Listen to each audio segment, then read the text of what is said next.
இல்லாமல் ரெண்டு நடக்க போகிற ஒரு சிஐடி கேஸை தான் பார்க்க போகிறோம். பிஸியாக இயங்கிட்டு இருக்கிற ஒரு பேங்கை காட்டுறாங்க. அதுக்குள்ளே 3 திருடங்க வராங்க. 3 பேர் கையிலையுமே கன் இருக்குது. 2 பேர் பேய் பிசாசு மாதிரி ட்ரெஸ் பண்ணிவிட்டு அதில் ஒருத்தன் ஃபுல் பிளாக்காகவும் மற்றவன் ஃபுல் ஒயிட்டாகவும் ட்ரெஸ் பண்ணியிருக்கான். 3வது வந்தவன் மாஸ்க் ஒன்று ஜோக்கர் மாதிரி போட்டிருக்கான். ட்ரெஸ்ஸும் ஜோக்கர் மாதிரி பண்ணியிருக்கான். உள்ளே வந்ததும் கஸ்டமர்ஸ் எல்லாம் ஒருத்தர் ஹேண்டில் பண்ணி உட்கார வைக்கிறாரு. மற்ற 2 பேரும் ஒரு கேஷியர் கேர்ளுக்கு முன்னால் கண்ணை நீட்டி காசு எடுக்க சொல்கிறாங்க. அவங்ககிட்ட கொஞ்சம் காசு தான் இருந்திருக்கும். அவங்க அதை எடுத்து கொடுக்குறாங்க. வோல்ட்டோட கீ எடுன்னு சொல்லவும் அவங்க தன்னிட்ட இல்லைன்னு சொல்கிறாங்க. ஆனால் அவங்களுக்கு பக்கத்தில் ஒரு கீ இருக்கும். அதை எடுத்துக்கிட்டு அவங்களையும் கூட்டிகிட்டு மற்ற 2 திருடங்களும் உள்ளே போயிடுறாங்க. உள்ளே போய் ஒரு கொஞ்சம் நேரம் ஆயிருக்கும். 3 வாட்டி ஷூட் பண்ணுற சத்தம் கேட்குது. வெளியே இருந்து திருடன் குழம்பிடுறான் என்னாச்சுன்னு தெரியாமல். அதுக்குள்ளே ஒருத்தன் எழும்பி ஓட ஆரம்பிக்கவும் இவன் பிடிச்சி உட்கார வச்சிடறான். இதை யூஸ் பண்ணிக்கிட்ட உள்ளே இருந்த செக்யூரிட்டி எல்லாமே ப்ரெஸ் பண்ணிடுறாரு. இதனால் செக்யூரிட்டிக்கும் திருடனுக்கும் நடுவில் சண்டை வருது. செக்யூரிட்டியை திருடன் தள்ளி விட்டுறான். அவர் தலையிலேயே அடிபட்டுருது. இப்போ உள்ளே இருந்த மற்ற 2 திருடங்களும் கூட வெளியே வந்துடுறாங்க. எல்லாம் அமர்த்தப்பட்டதுனால அவசரமாக 3 பேருமே வெளியே போயிடுறாங்க. சரி, அந்த கேஷியர் கேர்ளை தான் கொண்டுட்டாங்களோன்னு பார்த்தா அவங்களும் உள்ளேருந்து வெளியே வராங்க. வந்ததுமே சிஐடிஸுக்கு கால் பண்ணிடுறாங்க. உள்ளே என்னாச்சுன்றத கேஷியர் கேர்ள் சிஐடிஸ் கிட்ட சொல்கிறாங்க. உள்ளே போனதுக்கப்புறம் தான் இந்த கீ வோல்ட்டோட கீ இல்லைன்னு அவங்களுக்கு தெரிய வந்திருக்கும். கீ எங்கன்னு கேட்டப்போ மேனேஜர் கிட்ட இருக்குன்னு சொல்லியிருப்பாங்க. இதனால் கீயை வாங்குறதுக்காக ஜோக்கர் போயிருப்பான். அவன் போனதுக்கப்புறம் தான் ஷூட் பண்ணுற சத்தம் கேட்டிருக்கும். இதனால் என்ன ஆச்சுன்னு குழம்பி போன ஓட்டில் இருந்த திருடன் கேஷியர் கேர்ளை கொட்டிக்கிட்டு வெளியே வந்திருப்பான். அப்போது ஜோக்கரும் கரெக்டாக மேனேஜரோட கேபின்லேருந்து வெளியே வந்திருப்பான். எல்லாம் அமர்த்தப்பட்டதுனால 3 பேரும் அங்கேருந்து ஓடி இருப்பாங்க. இதுக்கப்புறம் யாருமே மேனேஜரோட ரூமுக்குள்ளே போய் பார்க்கல. இப்போ சிஐடிஸ் கூட கேஷியர் கேர்ளும் போகிறாங்க. மேனேஜரோட ரூமுக்குள்ளே சிஐடிஸ் மட்டும்தான் போகிறாங்க. போய் பார்த்தா மேனேஜரும் செத்து போயிருக்காரு. அங்கே இன்னொருத்தரும் செத்து போயிருக்காரு. இன்னொருத்தரோட தலையில் காயம் பட்டிருக்கு. அதோட நெஞ்சில் ஷூட் பட்டிருக்கு. அதே மாதிரி மேனேஜருக்கு நெத்தியில் காயம் பட்டிருக்கு. நெஞ்சில் ஷூட் பண்ணியிருக்கு. 2 புல்லட் சரி. 3வது புல்லட் எங்கன்னு பார்த்தா அது சிவத்தில் மாட்டப்பட்டிருக்கு. இன்னும் கொஞ்சம் அந்த ரூமை சர்ச் பண்ணுறாங்க. அப்போது டேபிளுக்கு கீழே இருந்து ட்ரோஃபி கிடைக்கிது. அதில் பிளட்டும் இருக்குது. ஸோ அதால் தான் இவங்க 2 பேரையும் அடிச்சிருக்கணும்னு நினைக்கிறாங்க. மேனேஜர் கூட உள்ளே செத்து போய் இருக்கிறது யாருன்னு கேஷியரை கூப்பிட்டு காட்டி கேட்கும்போது ஒருவேளை கஸ்டமராக இருக்கலான்னு சொல்கிறாங்க. இதுக்குள்ளே மேனேஜரோட ஒய்ஃப் அங்கே வந்துடுறாங்க. நடந்ததெல்லாம் கேட்டு அழ ஆரம்பிக்கிறாங்க. இந்த பேங்கில் ஹோல்டில் ஒன்றும் வோல்ட்டில் ஒன்றும் மொத்தமே 2 கேமரா தான் இருக்குது. அந்த 2ஐயும் பார்க்கும்போது இவங்க சொன்னதை தவிர பெருசாக வேறு எதுவுமே தெரிய வரலை.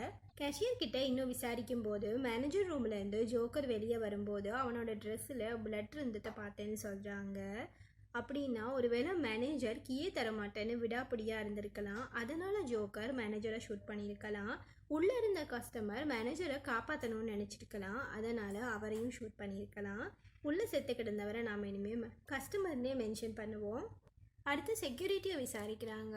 வெளியே இருக்க வேண்டிய செக்யூரிட்டி உள்ளே இருந்ததுக்கு காரணம் ஒரு கஸ்டமருக்கு ஹெல்ப் தேவைப்பட்டதுனால அவர் உள்ளே வந்திருப்பார். அதுதான். ஆனால் இப்போ இவர் மூலமாக ஒரு விஷயம் தெரிய வருது. அவங்க 3 பேர் ட்ரெஸ்லையும் பிகேன்னு எழுதி இருந்துச்சுன்னு சொல்கிறாரு. இங்கே கட் பண்ணி நெக்ஸ்ட் சீனில் ட்ரோஃபியிலேருந்து ஃபிங்கர் பிரிண்ட் பிளட்டெல்லாம் எடுத்து ஃபாரன்சிக் டாக்டர்ஸ் செக் பண்ணிகிட்ருக்காங்க. அப்போ சிஐடிஸ் அங்கே போகிறாங்க. ட்ரோஃபியில் 2 விதமான பிளட் இருக்குது. ஒன்று கஸ்டமரோடது, இன்னொன்று மேனேஜரோடது. ஸோ அவங்க நெட்டிலையும் தலையிலையும் இருந்த காயம் இதால் வந்தது தான். ஆனால் கையில் கண் இருக்கும்போது என்னத்துக்கு தேவையில்லாமல் இதை தூக்கி அடித்தாங்கன்னு தெரியல. ஒரு ஆள் கூட சண்டை பிடிக்கும்போது கோபத்தில் 1 தடவை 2 தடவை அடிக்கும்போது அடித்த மாதிரி கூட இல்லை. பல வாட்டி அடித்த மாதிரி இருக்குது. இதனால் நிறைய பிளட் வந்து கூட இவங்க செத்துருக்கலாம். ஆனால் அப்படி இவங்க செத்துட்டாங்கன்னா இதுக்கு தேவையில்லாமல் ஷூட் பண்ணியிருக்கணும்னு ஒரு டவுட் வருது. ஸோ முதல்ல இவங்க செத்ததுக்கு அப்புறம் ஷூட் பண்ணியிருக்காங்களா, சாக முன்னுக்கு ஷூட் பண்ணியிருக்காங்களான்றதை பார்க்கணுன்னு சொல்கிறாரு டாக்டர் சலோங்கி. ஃபிங்கர் பிரிண்ட்ஸை செக் பண்ணும்போது அது மேனேஜரோடதும் இல்லை, கஸ்டமரோடதும் இல்லை. ஸோ அது கில்லரோடதாக தான் இருக்கணும். கிரிமினல் ரெக்கார்டை செக் பண்ணி பார்க்குறாங்க ஃபிங்கர் பிரிண்ட் இருக்கான்னு. இல்லை. அடுத்து சிஐடிஸ் ஒரு ட்ரெஸ் கடைக்கு போகிறாங்க. இங்கே இருந்து தான் அவங்க வாடகைக்கு ட்ரெஸ் எடுத்திருப்பாங்க. இந்த பிகேன்றதை வச்சு தான் இங்கே கண்டுபிடிச்சி வந்திருப்பாங்க. அவங்ககிட்ட விசாரிக்கும்போது பெருசாக அவங்க டீட்டெயில்ஸ் எதுவுமே வாங்குறது இல்லை. காசு கொடுத்தா ட்ரெஸ் கொடுப்பாங்க, அவ்வளோதான். ஃபோன் நம்பர் மட்டும்தான் வாங்கி வச்சுருக்காங்க. ஃபோன் பண்ணி பார்க்கும்போது அந்த ஃபோன் நம்பரே பிள்ளைன்னு தெரிய வருது. இதுக்கு மேலே அவங்க வரப்போகிறது இல்லைன்னு சொல்லவும் இல்லை வருவாங்கன்னு அவர் கன்ஃபார்மாக சொல்கிறாரு. ஏன்னா ட்ரெஸ் வாங்க வந்தப்போ அவங்க பர்ஸை விட்டுட்டு போயிருப்பாங்க. இப்போ அந்த பர்ஸ் எடுத்து கொடுக்குறாரு. அதை ஓப்பன் பண்ணி பார்க்கும்போது உள்ளே பெருசாக காசு கூட இல்லை, சில்லறையாக தான் இருக்குது. எந்த விஷயமுமே கிடைக்கல. ஆனால் டெய்லி ஒரே இடத்துக்கு போன பஸ் டிக்கெட்ஸ் மட்டும் கிடைக்கிது. இதை வச்சு விசாரிக்கலாம்னு நினைக்கிறாங்க. அது மட்டும் இல்லாமல் இந்த கடையோட ஓனர் அந்த திருடனோட ஃபேஸை பார்த்துருக்காரு. ஸோ இவரை வச்சு அதை ஸ்கெட்ச் பண்ணி எடுத்துக்கிறாங்க. எல்லாம் தயா பண்ணிக்கிட்டு இருக்கா. அந்த பக்கம் அபிஜித் வேறு 2 சிஐடி ஆஃபீஸர்ஸோட பேங்குக்கு போகிறாரு. கஸ்டமர் செத்து 2-3 நாள் ஆச்சு. அவரை தேடி யாராச்சும் வந்தாங்களான்னு கேட்குறாங்க. இல்லைன்னு சொல்கிறாங்க. ஒருத்தர் இங்கே வந்து செத்து 2-3 நாள் ஆச்சு, ஆனால் யாருமே அவரை தேடி வரலை. இது ஒரு பக்கம் டவுட்டை கிளப்புதுன்னா, இன்னொரு பக்கம் அவர் இங்கே ஒர்க் பண்ணுறவரும் கிடையாது, கஸ்டமர் ஆன்றதும் சரியாக தெரியலை. அப்புறம் ஏன் அவர் மேனேஜர் ரூமில் இருந்தாருன்றது பெரிய சந்தேகமாக இருக்குது. நீங்கள் யாராச்சும் அவங்க பேசுனதை கேட்டீங்களான்னு அபிஜித் கேட்கும்போது ஒருத்தர் கேட்டேன்னு சொல்கிறாரு. அபிஜித்துக்கு கோபம் வந்து பேசவே செஞ்சிடுறாரு. 2-3 நாளாக குழம்பிகிட்டு இருக்கோம், எதுவுமே சொல்லலைன்றது தான் அவரோட கோபம். இவர் பயந்துருப்பார், அதனால தான் சொல்லாமல் இருந்திருப்பார். இவர் அன்றைக்கி மேனேஜரோட ரூமுக்கு சைன் வாங்குறதுக்காக போயிருப்பார். அப்போது மேனேஜர் இவர்கிட்ட நிறைய நாள் கழித்து என்ன கசின் பார்க்க வந்திருக்காரு, அதனால் டிஸ்டர்ப் பண்ண வேணான்னு சொல்லி அனுப்பியிருப்பார். இவர் ஒழுங்காக எதையும் கேட்கலனாலுமே கூட அவங்க ஏதோ ஆர்கியூ பண்ணிகிட்டு இருந்த மாதிரி தான் இவருக்கு இருந்திருக்கும். அபிஜித்துக்கு ஒரு டவுட் வருது. அன்னைக்கு அவர் செத்தப்போ இங்கே மேனேஜரோட ஒய்ஃபும் வந்து பார்த்துருப்பாங்க. அப்போ ஏன் அவங்க கசின்ன்றதை சொல்லாமல் விட்டாங்க அப்படின்றது தான் அந்த டவுட்டு. ஸோ அவங்க எதையோ மறைக்கிறாங்கன்னு சொல்லி அடுத்தது அவங்களோட வீட்டுக்கு போகிறாங்க. அந்த பக்கம் தயா பஸ்ஸை கண்டுபிடிச்சி அந்த ஸ்கெட்சு எடுத்துக்கிட்டு போய் பஸ் கண்டக்டர்கிட்ட காட்டி விசாரிக்கிறாரு. பஸ் கண்டக்டருக்கு அந்த திருடனை பற்றி எதுவுமே தெரியலை. ஆனால் அவன் எப்போ பார்த்தாலும் கோவப்படுவான், அதோட அவன் கண்ணு ரெட்டாக இருக்கும்னு சொல்கிறாரு. அந்த பக்கம் ஒய்ஃப் வீட்டுக்கு போனால் அவங்க தன்னோட ஹஸ்பண்டுக்கு கசினே இல்லைன்னு சொல்கிறாங்க. ஆனால் அதை சொல்லிட்டு இருந்தவங்க ஆனான்னு சொல்லிட்டு நடுவில் நிப்பாட்டிடுறாங்க. கொஞ்சம் அழுத்தி கேட்டதும் அவன் ஒரு திருடன்னு சொல்கிறாங்க. இவங்க ஒரு நாள் மார்க்கெட்டுக்கு போயிட்டு திரும்பி வரும்போது இந்த திருடன் அவனோட பர்ஸ் அடிச்சுட்டு போயிருப்பான். இவங்க கத்தினதில் நிறைய பேர் சேர்ந்து அவனை பிடிச்சி அடிச்சிருப்பாங்க. ஆனால் அதுக்கப்புறம் இவங்க அவனை போக விட்டுருப்பாங்க. இது இன்னும் டவுட்டை கிளப்புது இவங்களுக்கு. அபிஜித்துக்கு இவங்க ஏதோ மறைக்கிற மாதிரியே இருக்குது. ஸோ பீரோவை கூட்டிகிட்டு போய் விசாரிப்போன்னு நினைக்கிறாரு. அந்த டைம் ஃபாரன்சிக் டாக்டர் கால் பண்ணி வர சொல்கிறாரு. இதனால் விட்டுட்டு கிளம்பிடுறாங்க. அங்கே டாக்டர் சலோங்கி சொல்கிற விஷயம் ரொம்பவே ஷாக்கிங்காக இருக்குது. கஸ்டமர் செத்தது என்னமோ கன் ஷாட் பட்டதுனால தான், ஆனால் கஸ்டமர் சாகிறதுக்கு ½ முன்னாடியே மேனேஜர் செத்துட்டு தான் சொல்கிறாரு. அது மட்டும் இல்லாமல் மேனேஜர் கன் ஷாட் பட்டதுனால சாகலை, ஸோ அவர் தலையில் பட்ட காயத்தினால தான் செத்துருக்கணும். இதை எப்படி இவ்வளோ கன்ஃபார்மாக சொல்கிறாருன்னா, கன்ஷாட் படும்போது அவரோட நெஞ்சில் இருந்து வந்த ரத்தம் ரொம்ப கம்மியாக இருந்திருக்கும். திருடங்க வர முன்னுக்கு மேனேஜர் செத்துருக்காருன்னா அதுக்கு காரணம் கடைசியாக மேனேஜர் கூட இருந்த கஸ்டமராக தான் இருந்திருக்கணும். கஸ்டமர் மேனேஜரை கொலை பண்ணியிருக்கணும். அதுக்கப்புறமா ட்ரோஃபியில் இருந்த தன்னோட ஃபிங்கர் பிரிண்ட்டை க்ளீன் பண்ணியிருக்கணும். அப்புறம் அவன் வெளியே போக நினைக்கும் போது திருடங்க உள்ளே வந்திருக்காங்க. இதனால் அவர் அந்த கேபின்லேயே ஒளிஞ்சிருந்திருக்காரு. அப்புறம் கீக்காக ஜோக்கர் உள்ளே போனப்போ இவங்க 2 பேருக்கு நடுவில் சண்டை வந்திருக்கு. அந்த சண்டையில் கன் கீழே விழும்போது ட்ரிகர் பண்ணப்பட்டு ஒரு புல்லட் போய் சிவத்தில் மாட்டியிருக்கு. அதுக்கப்புறமா ட்ரோஃபியை எடுத்து திருடன் கஸ்டமரை அடிச்சிருக்கான். இதனால் அவன் கீழே விழ கன்னை எடுத்த திருடன் கஸ்டமரை ஷூட் பண்ணிவிட்டு மேனேஜர் செத்து போயிருக்கிறது தெரியாமல் அவரையும் ஷூட் பண்ணியிருக்கான். இதுதான் நடந்திருக்கணும்னு நினைக்கிறாங்க. கஸ்டமர் மேனேஜரை ஏன் கொன்னாருன்ற காரணம் நிச்சயமாக ஒய்ஃபுக்கு தெரிஞ்சிருக்கணும், ஆனால் மறைக்கிறாங்கன்னு நினைக்கிறாங்க. அந்த பக்கம் மற்ற சீரீஸை காட்டுறாங்க. பஸ் கண்டக்டர் திருடனோட கண் ரெட்டாக இருக்கும்னு சொல்லியிருப்பார். அதை வச்சு பஸ் ஸ்டாண்டுக்கு பக்கத்தில் உள்ள ஏதோ ஒரு கடையில் அவர் குடிக்கிறவராக இருக்கும், அதனால தான் அப்படி இருக்கும்னு நினைக்கிறாங்க. இதனால் போய் ஸ்கெட்சை காட்டி பாராக விசாரிக்கிறாங்க. அப்போது ஒரு பாரில் அவங்க வர்றவங்கன்றது தெரிஞ்சுக்கிறாங்க. அவங்களுக்காக அங்கேயே வெயிட் பண்ணிகிட்டு இருக்காங்க. அவங்களும் வராங்க. இவங்களை பார்த்து யாருன்னு புரிஞ்சுக்கிட்டு அவங்க ஓட ஆரம்பிக்கிறாங்க. ஆனால் இவங்க பிடிச்சிடுறாங்க. அந்த திருடனோட இன்னொருத்தனும் வந்திருப்பான். 2 பேரையும் சேர்த்து தான் பிடிச்சிருக்காங்க. அந்த பக்கம் ஃபொரன்சிக்கில் இருந்த சிஐடிஸ் எல்லாரும் நேராக ஒய்ஃப் வீட்டுக்கு போகிறாங்க. ஒய்ஃபுக்கு திருடனை தெரியும், திருட மேனேஜரை கொலை பண்ணியிருக்கான். இதுதான் அவங்களுக்கு பெரிய டவுட்டு. ஆனால் ஒய்ஃப் அவங்கக்கிட்ட நான் அவரை லவ் பண்ணுறேன், அவன் ஏன் அங்கே போனால் என்னாச்சுன்னு எனக்கு எதுவுமே தெரியாதுன்னு சொல்ல வீட்டை சர்ச் பண்ணணும்னு நினைக்கிறாங்க. ஒய்ஃப் இது இன்சல்ட்டுன்னு சொல்லியும் சிஐடி ஸ்பாட்டுக்கு சர்ச் பண்ண ஆரம்பிச்சிடுறாங்க. அப்போ அவங்க மிரட்டல் லெட்டர்ஸ் சிலது கிடைக்கிது. உன்னோட டைம் முடிஞ்சுது, உன்னை என்னட்டேருந்து யாராலையும் காப்பாற்ற முடியாது, உனக்கு சாவு தான் கிடைக்கும்னு எல்லாம் எழுதியிருக்கு. இதை பற்றி ஒய்ஃபுக்கு எதுவுமே தெரியலை. ஆனால் கொஞ்ச நாள் முன்னாடி வரைக்கும் அவர் ஒழுங்காக சாப்பிடாம ஒரு மாதிரி இருந்ததுக்கு இதுதான் காரணம்னு இப்போ தான் அவங்களுக்கு புரிய வருது. இவங்க அவர்கிட்ட ரீசன் கேட்டிருப்பாங்க, ஆனால் அவர் எதுவுமே சொல்லியிருக்க மாட்டார். இந்த டைம் இவங்களுக்கு கால் வருது திருடங்களை பிடிச்சாச்சுன்னு. திருடங்களை கூட்டிகிட்டு போகும்போதே விசாரிச்சுக்கிட்டே போகிறாங்க. இவங்க அங்கே திருடத்தான் போயிருப்பாங்க, ஆனால் திருட முடியலை. ஆனால் இவங்க அங்கே கொலையும் பண்ணலைன்னு சொல்கிறாங்க. இந்த 2 பேரில் ஒருத்தன் வேர்ல்டுக்குள்ளே நின்னவன் கேஷியரோட, இன்னொருத்தன் கஸ்டமரோட வெளியே நின்னவன். ஜோக்கர் ட்ரெஸ்ஸில் இருந்த மற்றவன் தான் மேனேஜர் ரூமுக்குள்ளே போயிருப்பான். இப்போது கஸ்டமரோட ஃபோட்டோவை காட்டினா இவன் தான் ஜோக்கர் ட்ரெஸ்ஸில் வந்தவன்னு சொல்கிறாங்க அவங்க. இதில் ஏதோ ஒரு பிரச்சனை இருக்குன்ற டவுட் தயாக்கு முன்னாடியே இருந்திருக்கும், அதனால தான் ஃபோட்டோவை காட்ட சொல்லியிருப்பாரு. அன்னைக்கு நடந்ததை இப்போ திருடங்க சொல்ல ஆரம்பிக்கிறாங்க. பேங்க்ல இருந்து வெளியே வந்து வேனில் ஏறி கிளம்பியிருப்பாங்க.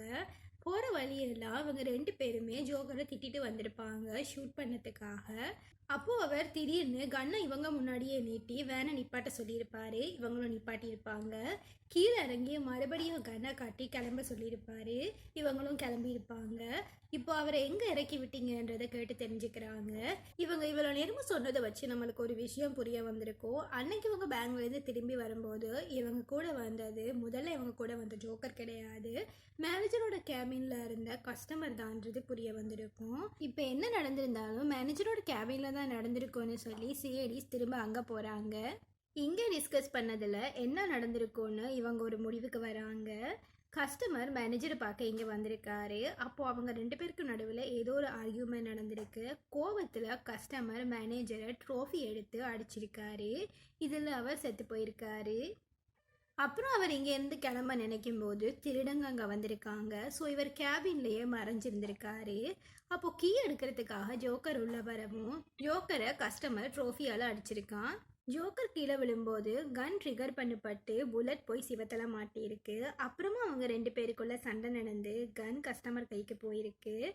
கன் வந்ததும் அவர் ஜோக்கரை ஷூட் பண்ணிட்டு மேனேஜரை ஜோக்கர் கொன்னதா மற்றவங்க நினைக்கணுன்றதுக்காக அந்த கன்னாலேயே செத்த மேனேஜரையும் ஷூட் பண்ணியிருக்காரு.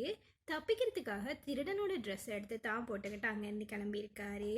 இப்போ கஸ்டமர் கண்டுபிடிக்கிறதுக்கு இவங்க கிட்ட ஒரு வழி இருக்குது. அவரை இறக்கி விட்ட இடம் இவங்களுக்கு தெரியும். அது மட்டும் இல்லாமல் அவர் ஜோக்கர் ட்ரெஸ்ஸை போட்டுக்கிட்டு பிளட் படிஞ்ச ஒரு ட்ரெஸ்ஸை போட்டு போயிருக்காரு. ஸோ யாராச்சும் நோட் பண்ணியிருப்பாங்கன்னு சொல்லிட்டு அந்த இடத்துல போய் விசாரிக்கிறாங்க. அதே மாதிரி அந்த ஏரியாவில் குப்பை அள்ளுற ஒருத்தர் நோட் பண்ணியிருக்காரு. நோட் பண்ணது மட்டும் இல்லாமல் பிளட் இருந்ததுனால ஏதாவது பிரச்சனையான ஆளாக இருக்குமோன்னு சொல்லிட்டு கடைசி வரைக்கும் ஃபாலோ பண்ணிட்டும் போயிருக்காரு. கஸ்டமர் ஒரு வீட்டுக்குள்ளே போனதை பார்த்ததா சொல்கிறாரு. அந்த வீட்டுக்குள்ளே போய் பார்த்தா ஆக்கள் இருக்கிற வீடு மாதிரியே தெரியலை. வீட்டுக்குள்ளே எந்த பொருளுமே இல்லை. ஆனால் அங்கே இவங்களுக்கு ஒரு ஃபோட்டோ கிடைக்குது. மேனேஜரோடையும் அவரோட ஒய்ஃபோடதும் ஃபோட்டோ தான் அது. மேனேஜரோட ஃபேஸுக்கு மேலே க்ராஸ் போடப்பட்டிருக்கு. ஒருவேளை அடுத்தது மேனேஜரோட ஒய்ஃபை கூட கஸ்டமர் ஏதாவது பண்ண நினச்சிருக்கலான்னு சொல்லிட்டு அங்கே போகணும்னு நினைக்கிறாங்க.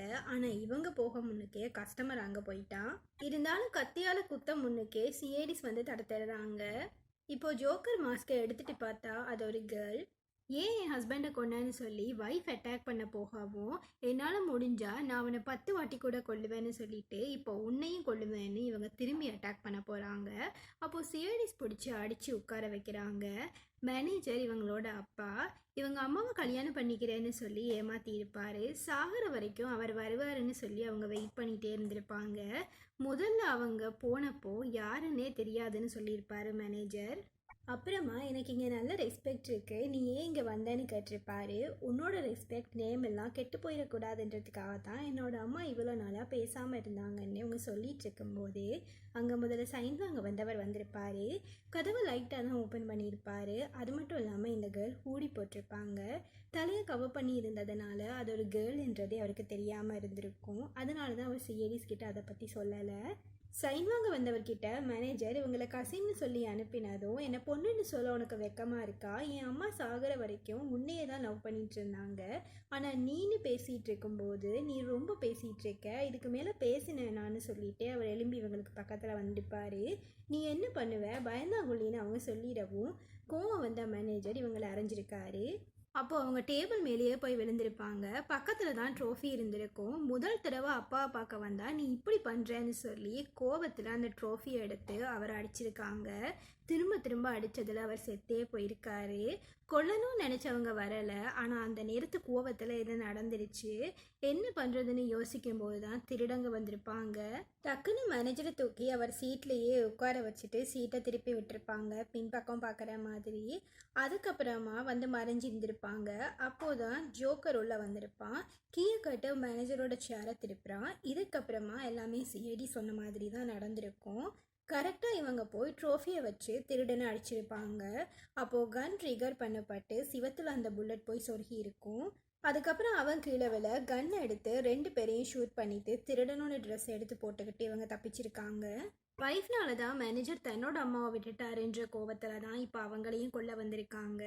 மேனேஜர் என்னதான் தப்பு பண்ணியிருந்தாலும் ரிவெஞ்ச் எடுக்கிறேன்னு தப்பான முடிவெடுத்து 2 கொலை பண்ணதில் பல வருஷம் இப்போ இவங்க ஜெயிலேயே இருக்க வேண்டி வந்துடுச்சு. இவங்க இதை கன்ஃபியூஸ் பண்ணுறதோட இந்த கேஸ் க்ளோஸ் ஆகுது. இந்த கேஸ் உங்களுக்கு பிடிச்சிருந்துச்சுன்னா சிஐடி ஃபேன்ஸுக்கு ஷேர் பண்ணுங்கள். அப்படியே ஒரு லைக்கும் போட்டுருங்க. Bye guys.